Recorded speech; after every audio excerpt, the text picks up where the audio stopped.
گم شدہ اونٹ۔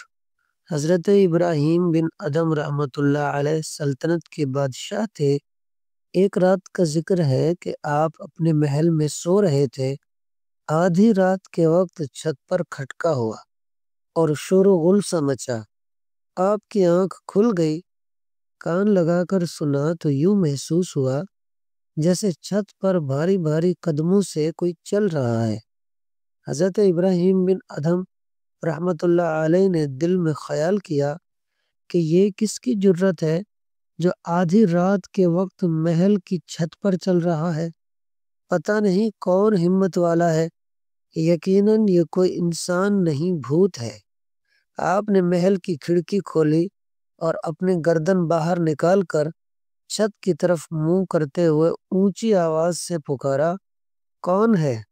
عجیب و غریب قسم کے لوگوں نے سر نیچے کر کے جواب دیا، ہم رات کے وقت کسی کی تلاش میں پھر رہے ہیں۔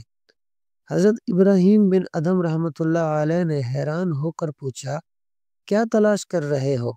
وہ کہنے لگے، ہم اونٹ کو تلاش کر رہے ہیں۔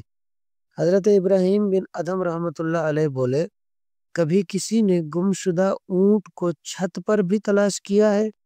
یہ سن کر وہ برجستہ کہنے لگے، کیا کسی نے بادشاہی کے عالم میں تاج و تخت پا کر فقیری کو تلاش کیا ہے؟ یہ سننا تھا کہ آپ پر عجب بے خودی کی کیفیت طاری ہو گئی۔ دل پر اس بات نے اثر کیا اور اسی وقت سب کچھ چھوڑ چھاڑ کر پہاڑوں کی طرف نکل گئے اور دنیا سے چھپ کر اللہ تعالی کی عبادت میں مشغول ہو گئے۔